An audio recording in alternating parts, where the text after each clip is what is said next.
In the early 70s, there began to appear in the south of England a series of mysterious patterns imprinted on field grains.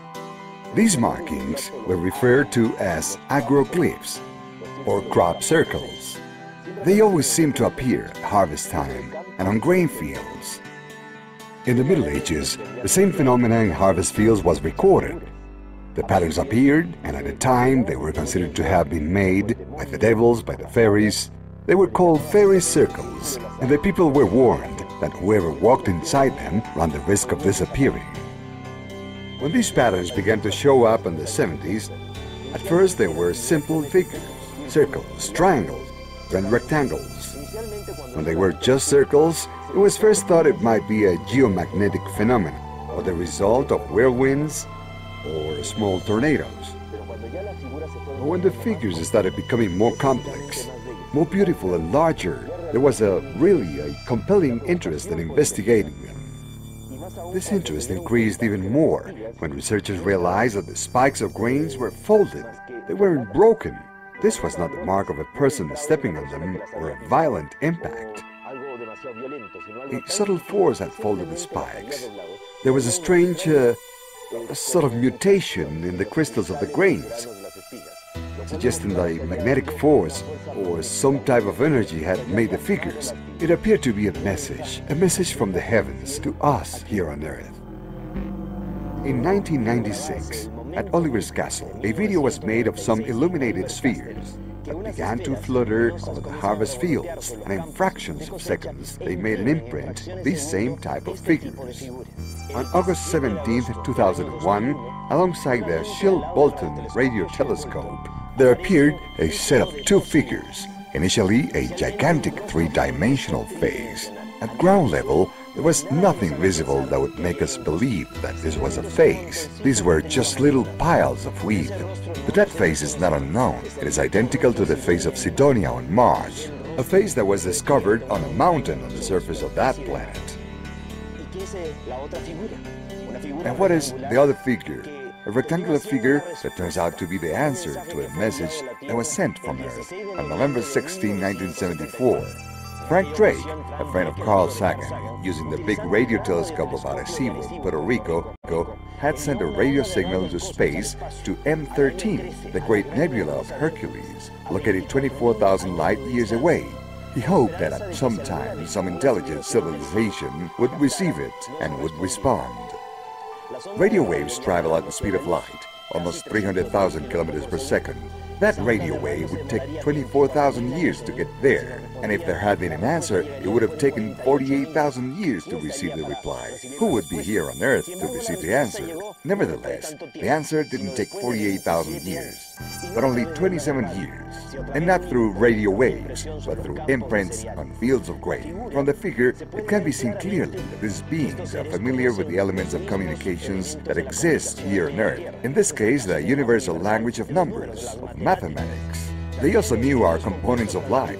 According to the genetic code, there are variations on the father's side. It is mutated or changed. This suggests that they are a sort of transgenic beings, or we are a variation to them. The average height of these beings, at least the ones that appear in this design, is 120 centimeters, small with a big head, like many similar beings that have been observed in different parts of our world. In terms of location in their solar system, counting from their sun, they would be occupying the third and fourth orbits and the moons of their fifth planet. But if we look very carefully, they have 9 planets around their sun, a significant coincidence with our own solar system.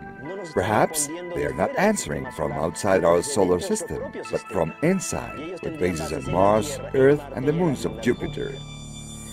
Their means of communications is obviously not a radio telescope.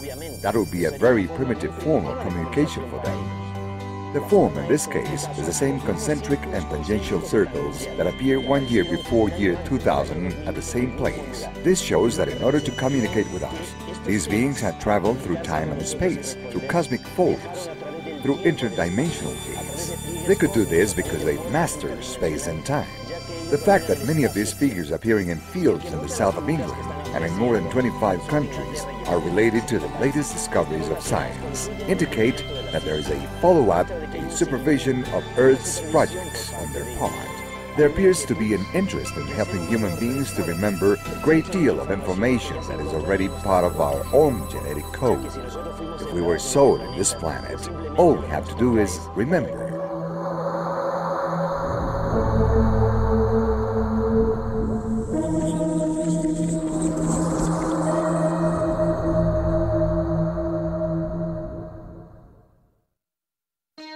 Little by little, scientists have been discovering that there are multiple dimensions, that we are multidimensional beings. We live in a material universe of 7 dimensions, and to act in this material universe, we have 7 bodies. One of them is the dense physical body, then there is the astral body, which is the one of the emotions and desires, joined to the physical body through an energy umbilical cord known as the silver cord, which is broken when a person dies.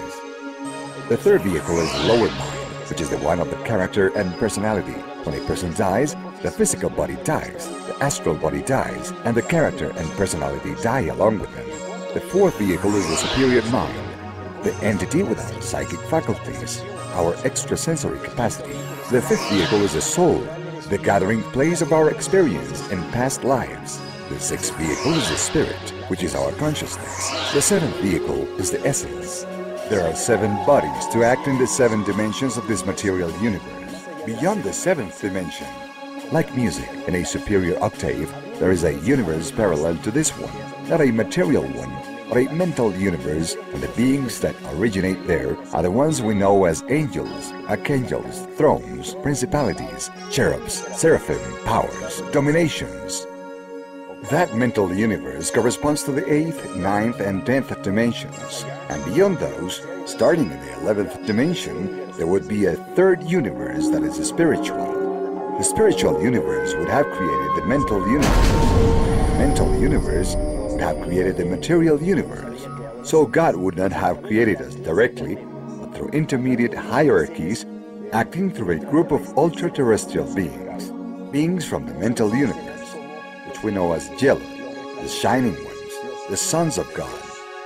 The first civilization to emerge from this last creation had a very auspicious development. In a short time, they advanced a great deal, and they passed very quickly from the first dimension to the second, from the second to the third, and from the third to the 4th dimension of consciousness, which means that as these beings evolved, they were helping other civilizations to evolve. But for those at the head, there came a moment when they became stuck in their own evolution. All of a sudden, those who were in the 5th and 6th dimensions were not able to continue to advance and make evolutionary progress. Why? The first 3 vehicles, the physical body, the astral body, and the lower mind, constitute what we know as the material consciousness plane. They connect us through the material plane with a material universe of 7 dimensions. The superior mind, the soul and the spirit constitute the plane of mental consciousness and connect us through mental consciousness to the mental universe, and with the 3 dimensions of the mental universe, the 8th, 9th, and 10th dimensions. And the 7th vehicle, which we could also divide into 3, will, wisdom, and love, connects us through the spiritual plane with the spiritual universe, which would be the 11th and up. Those civilizations that have reached the 3rd, 4th, 5th, and 6th dimensions of consciousness not only have evolved on the material plane, but also at the level of mental consciousness. They have had a great mental development, but they have become stuck there. They haven't been able to contact the spiritual consciousness, because those who were their guides or teachers were beings of the mental universe. They fostered the evolution and development of the first civilization, this last great creation. So if the pattern and source of reference of the teachings had some limitations, these limitations become evident in the evolutionary development of civilizations. Their evolution process stopped. During the contact experience, the extraterrestrials related how a cosmic gathering had taken place in which the ultra-terrestrial beings of the mental universe and the Jell, the creator parents, engaged in a dialogue in order to discuss what mistakes had been made during this last creation.